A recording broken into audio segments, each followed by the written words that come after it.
Oh, hello there, my darlings, and welcome back to another little episode of Little Warframes. And today we're heading back to Fortuna. To be precise, we're going to the back rooms, way out the back, to find a little duck. Oh yes.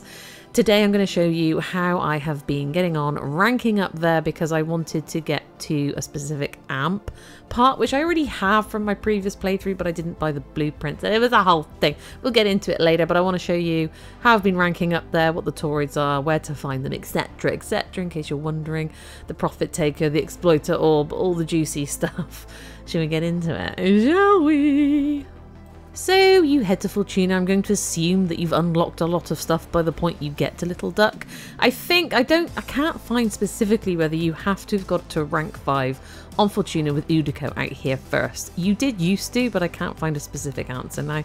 They've nerfed everything. I know that you definitely have to have done the War Within, and she will not talk to your Warframe. She's quite the snob. You have to be your operator, otherwise she will shun you and repel you. And I'm just going to tell you what you need specifically for each rank up. So to get to operative level 1, they haven't nerfed this one particularly, but you're going to need 1 Calda Toroid, 1 Vega Toroid, 1 Sola Toroid, 50,000 credits, and 5,000 standing. To get to the heady heights of rank 2 agent, you're going to need 1 Gyromag system. It was 8, 1 Vega Toroid, it was 5, and 100,000 credits and 22,000 standing. And then to reach level 3, the hand, you're going to need 1 Atmos systems. It used to be 5, 1 Calda Toroid, it was also 5, and you're going to need 250,000 credits and 44,000 standing. To get to rank 4, instrument, you're going to need 1 Solar Toroid, it used to be 5, 1 Repeller systems, it used to be 3, and we're going to need 500,000 credits and 70,000 standing.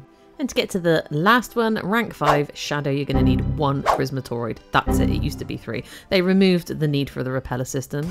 And you're going to need a whopping 1 million credits and 99,000 standing. Little duck, she's got no chill. Now, the Atmos systems and repeller systems can be bought as you rank up here, but they can also be earned from bounties. And saying that, you can get this Narmer Isoplast. They're all worth, obviously, these toroids standing, as well as being needed to rank up. So the Narmer Isoplast was worth 2,000. The Lazulite is worth a whopping 12,000, and you get it from doing the exploiter orb. More on that later, because you're going to need some diluted thermia for that. Next up, we have the Crisma Toroid, which you will only get from doing the Profit Taker bounty, but you definitely need 1 to rank up, and if you get any more, you can use them because they are worth a whopping 6,000 standing. And the next one is the Solar Toroid, and these will drop from enemies in and around the Temple of Profit, especially from Kite Arachnoids, although I didn't see them dropping when I went out there, but they're worth 1,000 standing. And the Calda Toroid is worth 1,000 standing also, and you can find that out on the Orvalis around the enrichment labs, and they drop from Cyto Arachnoids generally. Again, I didn't see them drop specifically from that enemy when I was out there. And last but not least, the Viva Las Vega, see what I did there, Toroid, also worth 1,000 standing, can be found out in the Orvalis around the spaceport, and they drop from Mite Arachnoids, kind of.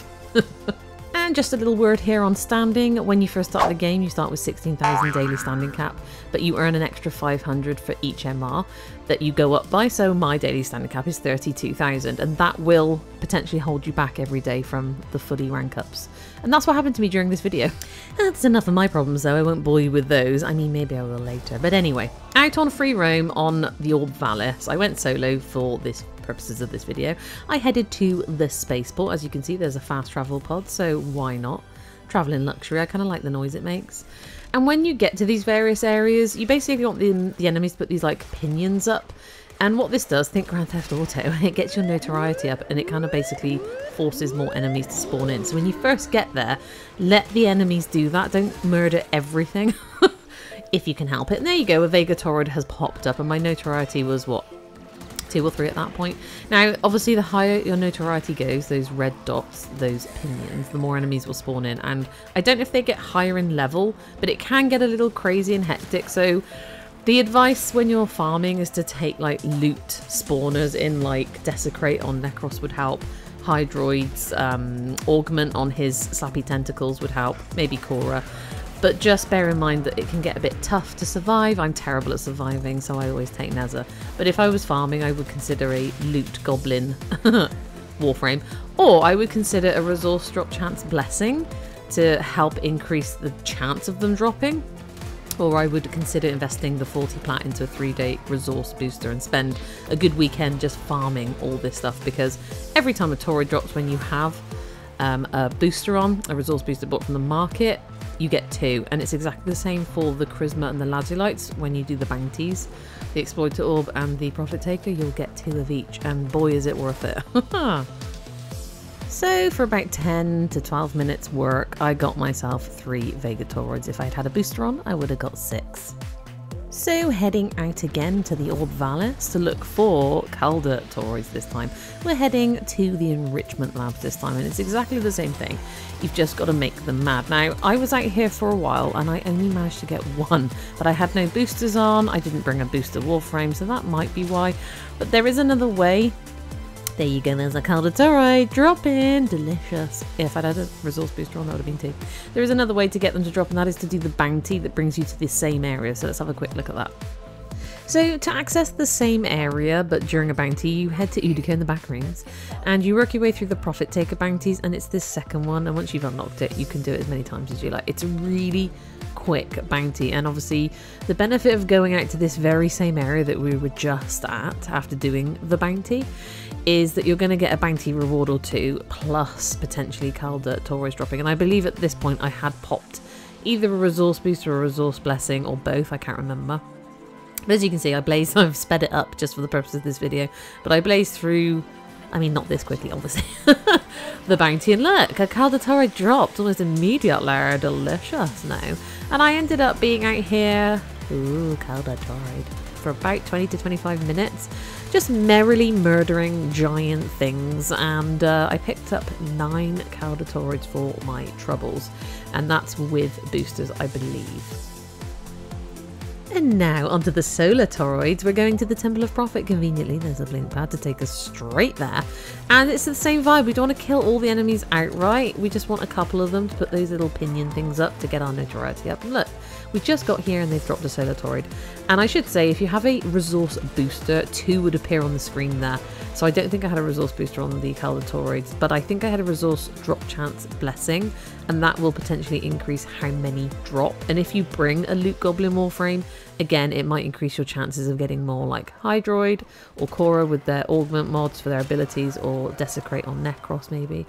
And I don't know if you knew this, at the Temple of Profit, you can go down in the lift and there's a whole subterranean area where enemies will continue just spawning in. It kind of gets intense down there. And I picked up a couple of Sola Toroids down there. At this point I didn't have any boosters on, so I only picked up 3, but I wasn't out there for long, 10 minutes, and I got 3, and if I'd had a resource booster or a drop chance blessing, I would have got more, definitely. I would have got 6 with a resource booster. So definitely worth 10 or 15 minutes, right? I enjoyed all that murdering. And now onto the beloved Crisma Toroid, which you can only get from doing the Profit Taker bounty, this 4th phase here from the back rooms of Utica. And if you're not sure how to do it, there's always a squad out here doing them, so don't worry too much if you can't do it yourself or solo it. At this point, I went out and soloed it with my Chroma Prime because I've done it a few times and I'm kind of used to it. It took me about 10 minutes, 11 minutes because I was a bit rusty. But if you take Chroma or Chroma Prime, the reason people take him is if you pop his 4th ability day, you can see it's popped out. Near the end, you get the 250,000 credit reward. And you get your Crisma Toroid, and I got a Calda Toroid as well. I think it dropped from an enemy, so not too bad for 10 or 11 minutes work. And our only way of getting a Lazulite Toroid is to go and do the Exploiter Orb or the Exploiter Orb bounty. You don't actually have to do the bounty. You can come out here on free roam, find this little cave, and as long as everybody in the squad goes down through the cave to the door, it will trigger the boss fight. So all you need is 1 person in your squad to own diluted Thermia, which you get from doing Thermia Fractures. And just like with the Profit Taker, I have actually done a video on the Exploiter Orb. I had fun learning how to do it again myself.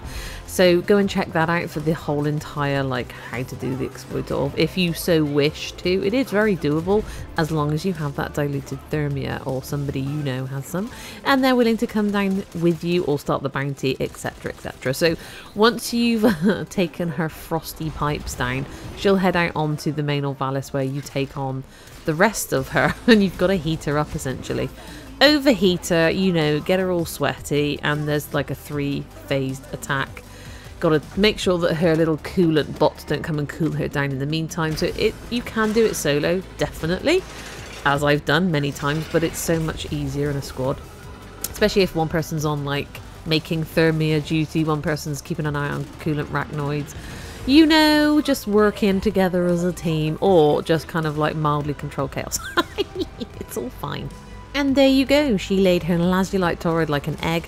And for like 12 minutes work, we got that plus some other goodies, you know. I enjoyed it. It was fine. And I did that solo. So much easier in a squad. But as you can see, we've got a Vega Toroid from it. We get Hildrin blueprints here. So very much worth doing, because that Toroid is worth 12,000 standing. And the other thing I just want to mention quickly are the Narmer bounties, which will be unlocked to you at a certain point in the game. So they may not appear to you right now, but once you've done a certain quest, they will. I don't want to ruin it all for you, but they will start appearing. They phase in and out of different areas like Fortuna, the back rooms of Fortuna and Cetus. But if they're there and available, go and do them. I actually found them so much quicker than the normal Fortuna bounties, and you get Narmer Isoplast potentially from them, and you can trade that in for 2,000 standing here. I don't know how much it is on Thetis, but we'll have a look. And I mean, you're going to need Narmer Isoplast for building things, etc. So you might not want to sell it all, but it's an option as you go through the game. And it's just a little variation on the bounties out here. So that's, you know, worth taking into account. So after all of our hard grinding, we're going to trade in a ton of our Toroids generally over time for standing. And the good thing is, even if you reach your daily standing cap, you can carry on grinding out for Toroids and just keep them there until you need to trade them in. And the beauty of that is you can just keep going until it refreshes. And as you can see, I ranked up to 4 here, and you will shortly see me rank up to 5. It took a few days because even with my 32,000 daily standing cap, it still takes a moment because you need 99,000 to get up to rank 5. So I had to be patient. But I wanted rank 4 for the amps. That's why we're here, really, personally. I mean, there are some, you know, Warframes to get here, but I wanted the 777 amp. I already have it, but I wanted access to 2 of the components so I could make a 177 amp. And I will happily do an extra episode on amps. We won't talk about it here because it can get a bit confusing and I need lots of graphics on the screen to explain it properly. But they are really good for Eidolon hunting, and that is a whole separate thing. The Eidolons and their shards, trading in obviously to rank up with Quilonco, but also to rank up your focus schools. I think brilliant Eidolon shards if you capture your Eidolons efficiently with your good amps in tow can definitely help with that. And as you can see, we are now ranked up to 5, and I'm very excited because I can now start trading in my Toroids and buying all those arcanes and beautiful things and shinies. All good, right? So there you go, my darlings, a little insight into the Toroid farming. You may find this useful, you may just be cursing my name right now and be like, you're making it look convenient, I can't get any. Come and find me in game, guys. Come and find me in game, I'll help you. I have a little Discord family going on now. We're all very helpful over there. Some people are in my clan, the Crystal Vipers. Please hit me up in game in the comments or find the Discord. The link is on the channel, and just come and join in and we will help you if you need some help and guidance. If you just want to hang out and play some Warframe with people, you can also do that sometimes. Obviously we're all very busy with jobs and things, but we'll always find time for a bit of gaming here and there. And people are from all over the world, so there's all sorts of time zones going on. So feel free to hop in and come and have some fun. And maybe learn some stuff or teach me some stuff, because I am still learning from my Discord crew stuff about the game. So, you know, more videos incoming. Thanks to my Discord chums for the inspiration. And I will potentially do another AMP video separate to this one so we can actually look at the amps. But in the meantime, my darlings, I want to say thank you so much for joining me in this teeny tiny little Toroid episode. Again, go and check out the Exploiter Orb or the Profit Taker videos if you're interested, or hit me up in game and we can go and do it together. Don't mind. all for it. In the meantime, thank you so much for being here. I really do hope to see you in the next one, no matter what that may be. But in the meantime, drop me a like and a sub. Go on, please. Tickle that button. But I do hope to see you again in the next one. In the meantime, you take care now and goodbye.